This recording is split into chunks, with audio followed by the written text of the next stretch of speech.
from Psalm 42. As a deer longs for flowing streams, so my soul longs for you, O God. My soul thirsts for God, for the living God. When shall I come and behold the face of God?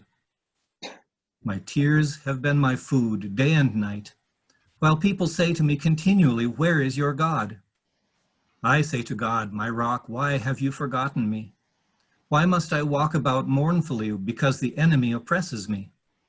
As with a deadly wound in my body, my adversaries taunt me, while they say to me continually, where is your God?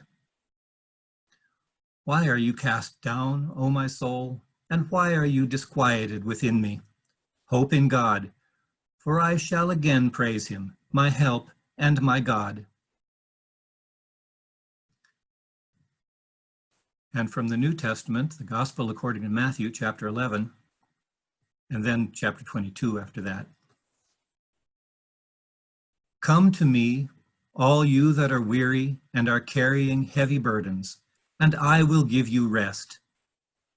Take my yoke upon you and learn from me, for I am gentle and humble in heart, and you will find rest for your souls. For my yoke is easy and my burden is light. He said to him, you shall love the Lord your God with all your heart and with all your soul and with all your mind. This is the greatest and first commandment. And the second is like it. You shall love your neighbor as yourself. And finally, from Psalm 139. Search me, O God, and know my heart.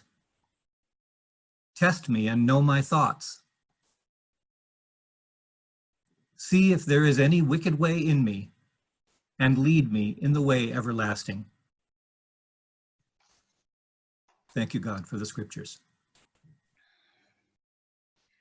How many out you are weary? You're feeling weary over everything that's going on. I'm weary. I'm weary of COVID-19, and I imagine a lot of you are feeling that as well. Or you're tired or exhausted, and it's not just COVID-19.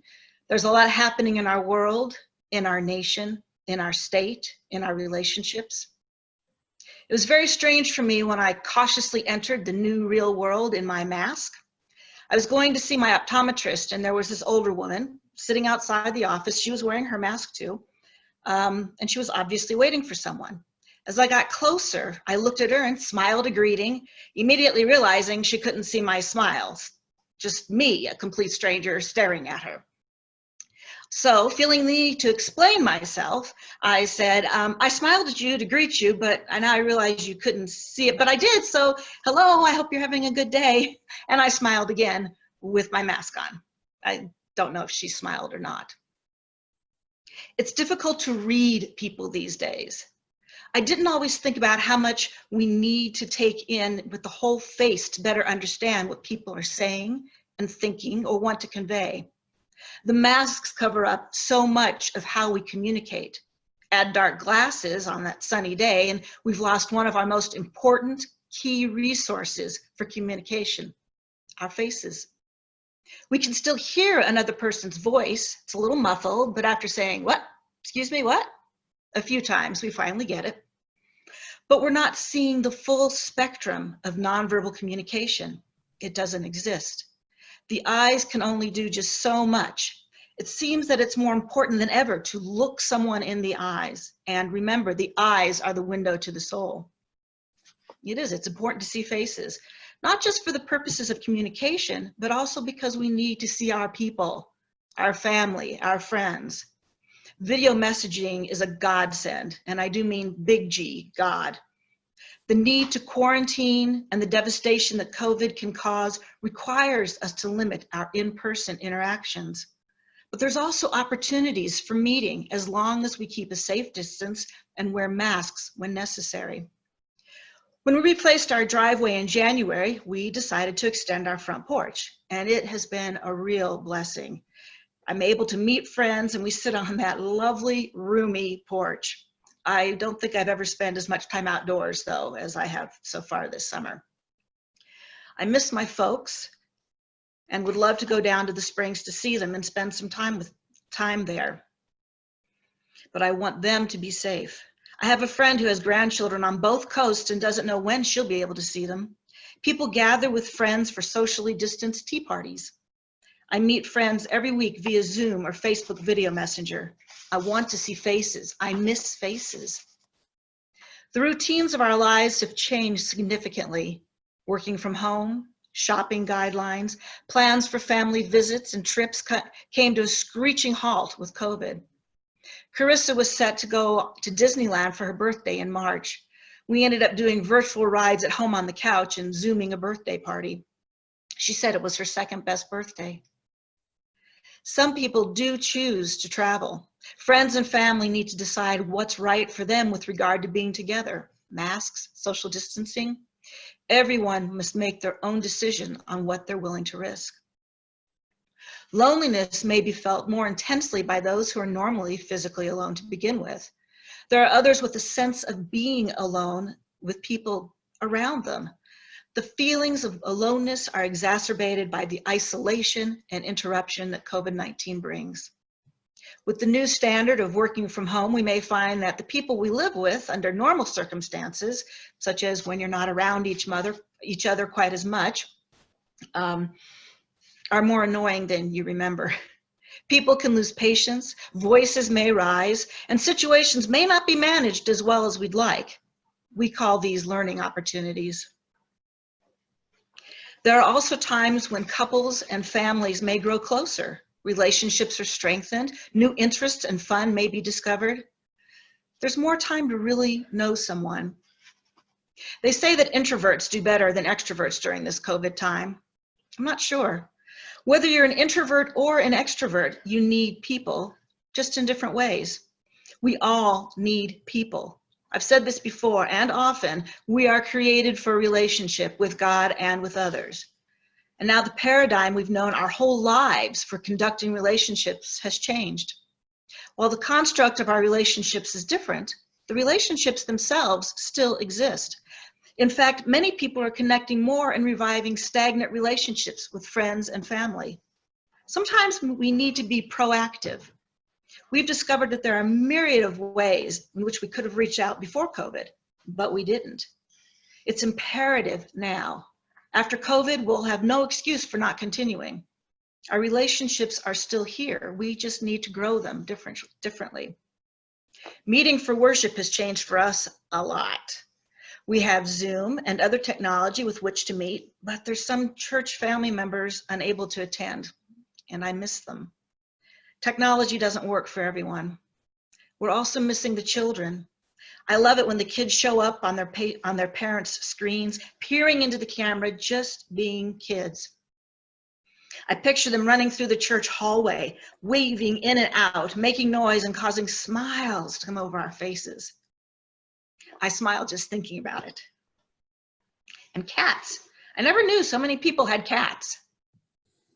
With music and videos, we're finding and learning how to use new and necessary resources. Worship and Arts met on Tuesday, and we talked about Advent and how that might look. We have wonderful opportunities to find creative solutions, and I can't wait to see what we come up with next. I think the time before and after service is good for us because we get to visit for a little bit. We're seeing faces, and that's reassuring. Because like I said, faces are important. And we get to have our time for joys and concerns. That may be one of the most important elements of worship we have. We can share losses and other concerns, and we need the joys. It is the most intimate part of our worship, and I'm grateful we can still have that, and that we can still know that God is with us, with all of us, whether we can be present or not. This is not an easy time. All of this, the good, the difficult, the adapting, the frustration can create a weariness. We can't always be positive. Well, maybe some people can. I try, but I find that it takes too much emotional energy that I may not have. The journey through COVID is not easy, and we just keep plugging away because we have to. One last thing about this COVID-19 intrusion. Do you know what people seem to miss most? Hugs. that contact, friend hugs, family hugs, warm greetings and goodbyes, a simple gesture that holds so much meaning. I'm fortunate because I get to see my granddaughters, but it's always from a distance. I know there are so many people who don't get to be with their family, and I feel for them because I can't even imagine that. But I still long to hug and hold my girls. The limitations we need to put on our lives is wearisome, and sometimes it feels unbearable. The turmoil in our society makes me weary. There's so much hate, so much evil, so many important causes swirling around us, so many things happening, and sometimes it just moves so fast, too fast. It can be overwhelming at times. Rampant and systemic racism that has been brought to the forefront with Black Lives Matter, anti-Semitism and anti-Asian enmity is rising. Peaceful protests are being used by some as a cover for rioting. Homophobia, immigration, violence in the name of patriotism. And now we have the debate over schools reopening. Are students safe? Are teachers safe? And everything is partisan. Us versus them, right versus left, to mask or not to mask. None of these issues should be politicized. These are moral and ethical issues. They should be important to us because whether Christian or not, just as people, we should care. And we should be acting differently. We should be acting out of love. We should be responding with hearts of compassion. The front door is unlocked. We should be listening to each other respectfully, and at the very least,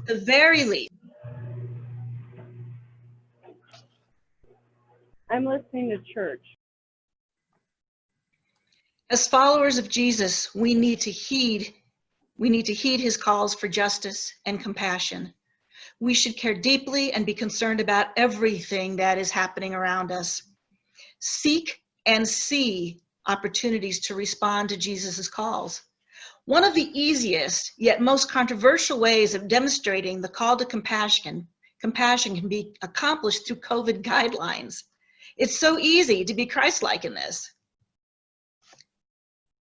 But instead, it's become political. All we have to do, keep our distance, wear our masks, care for your neighbor. So simple. People get berated, beaten, and shot for simply insisting on the need to protect others. I don't think that's what Christ intends for us. How do we pursue Jesus' teachings of justice, compassion, and grace? Where do we start? There's so much that needs to be addressed. If you're not sure what's happening, then take a look at the signs popping up all over that make statements of what to be aware of. We believe Black Lives Matter. No human is illegal. Love is love. Women's rights are human rights. Science is real. Water is life. Injustice anywhere is a threat to justice everywhere. And now we can add, education is not a building, no one is expendable. I'm tired. I want to be present. I want to fix this. But the upheaval is devastating. It's also infuriating. When we reach the point of weariness that causes us to feel helpless, we need to step back. We need to decide what we can pour our energy into. No one can do it all. We can be supportive of all of the issues, but no one can fully participate in them all, and no one should. We can only give our best energy when we actually have energy. Even Jesus grew weary at times. Luke tells us that as people heard more and more about Jesus, they gathered, they wanted to see him, they wanted to ask for healing. And as the crowds grew and grew, he would withdraw to deserted places to rest and pray. We should care because God cares. We should care the way Christ did, learn the lessons of Jesus, and rise up for those who need justice and grace. But we need to also temper that with our own need for renewal of strength. Mainly though, whatever we take up, we need to do so in a way that honors Jesus and do it respectfully and with the love of Christ. Do what you can to not weary yourself, and above all, love your neighbor as yourself as you walk the path of Jesus.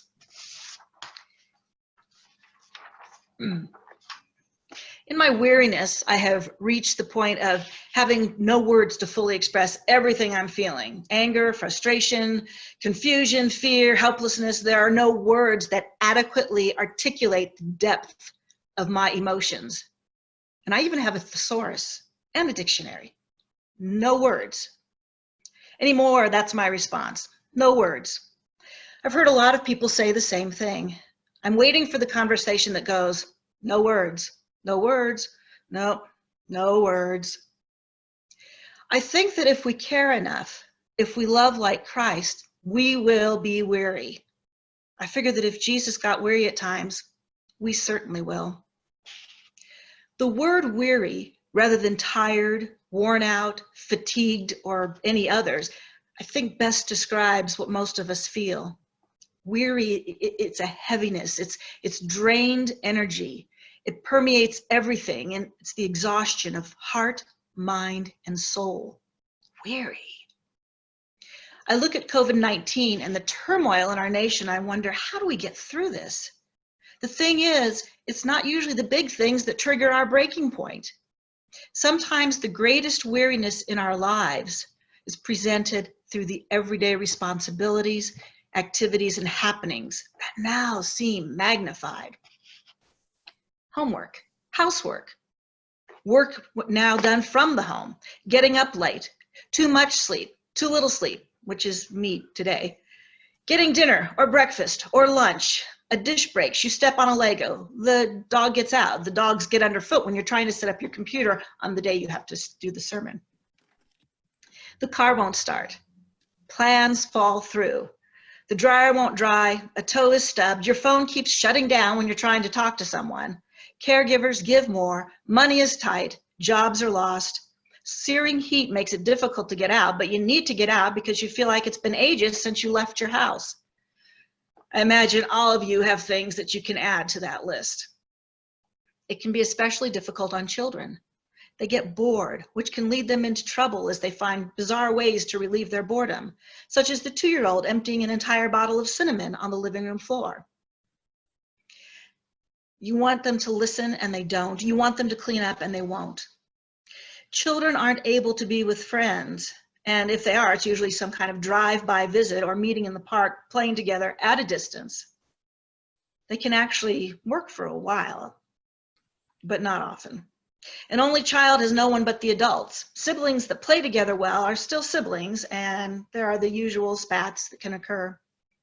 Tantrums and temperamental reactions because dad forgot that the morning was, and that make dad forget that the morning was so much fun.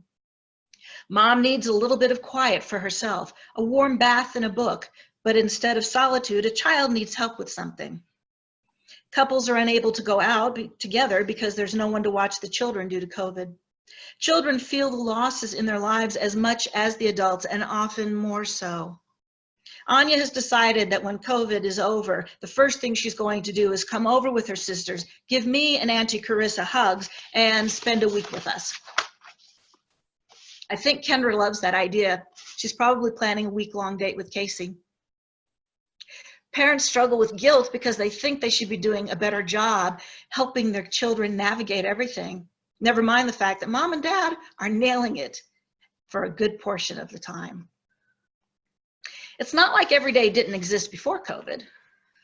There's a reason it's called the everyday, and sometimes it can be mundane, and sometimes it's just enough to send you over the edge. I don't know of anyone who has found the way to always meet each day's challenges successfully. If any of you have, could you share the recipe for triumph? Every day seems to simply be a repeat of the day before, and the day before, and the day before. And now tomorrow will be today again. People and situations around us can become a series of their wants and needs. We can find ourselves being pulled in so many directions, we're paralyzed. Sometimes it's just too much, and sometimes you have a breakdown. Maybe we need to break down because it's the only way we will allow ourselves to reset. We cry out and it feels like our soul is being crushed. Life has engulfed us. Have I made life sound hopeless? Yeah, it does kind of sound that way, doesn't it? I thought it might. But there's good news. Wearisome, weary Being weary can be abated, even if for only a moment. But each moment brings a little bit more healing and recovery. Best part, these moments happen often. And I know this is going to sound trite, but it really is the little things. These little things that won't sustain us indefinitely, but for that one moment in time, we are infused with a little joy, a little hope. I think that not only does our Creator give us these everyday delights, but I think that He does it because we need them, and I believe that they're built into the whole of God's creation. Think about those seemingly ordinary things that bring us a smile or a chuckle, a tear of joy, a warmth to our heart, the smell of freshly mowed grass, bunnies hopping by, a child's curiosity in a grasshopper, a rainstorm and the rainbow that follows, ducklings on the lake, birds chirping in the trees, children's summer laughter. There's so much available that contributes to strengthening us through this unusual time and all times. There are creative, ridiculous things. There's Sue working from home and posting pictures telling of her insubordinate coworkers who happen to be her cat and dog. Kendra Casey and the girls designated their dining room wall as a space to exhibit all of the art they've been creating during this time of COVID. Their dining room wall has now filled up and it's spread into the living room. I asked people on Facebook, what are some things, even simple things, you do or have in your life that help you get through the time of COVID? I received a lot of different responses, some that were similar. Evidently, there's a lot of gardening going on. Some of the responses were, I started gardening. Lots of gnats from tiny plants inside, but it fills your soul and it's worth it. I started a container gardening. I don't have a yard, but it's made my front porch so beautiful and it's given me something to care for and learn about. Curbside library pickup and my Kindle have been lifesavers. I'm on book number 47 for the year. Organization projects. They provide me with a sense of control that these times sometimes lack. Play my piano every day. I'm getting better. Zoom bingo on Fridays between Florida, Colorado, and Washington. It's more chatting than playing, but it's the family that's spread across the country getting together once a week. I wrote a book. It took me about a year from start to finish, and I'm glad I had plenty of idle time to allow me to finish it up. Louise Brown said that she and Jason took a walk around the lake in a park and watched geese and dragonflies and 2 young fisher boys.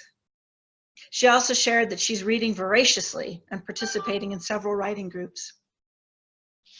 Working on my mom's family history photos and stories, teaching my daughter how to make jam, sitting outside in the fresh air.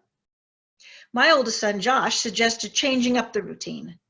Jesse and his wife, Gina, have a couple's journal, and they try to focus on what they're grateful for. Puppies, puzzles, and potato chips. I got a mini projector, soundbar, and a screen so that I can have the family over for movie nights in the backyard, weather permitting. Hamilton was great, by the way, great on the big screen. Every response that I got, every idea, each one is a reflection of that delight-filled, wonderful, soul-restoring moment from God. Think about what gives you a spark. I know that we could get some really good ideas from everyone. Maybe we should send our ideas to Kathy. What do you think, Jason? She could put them together and we could have a shared list of ideas and thoughtful responses. We're gonna get weary.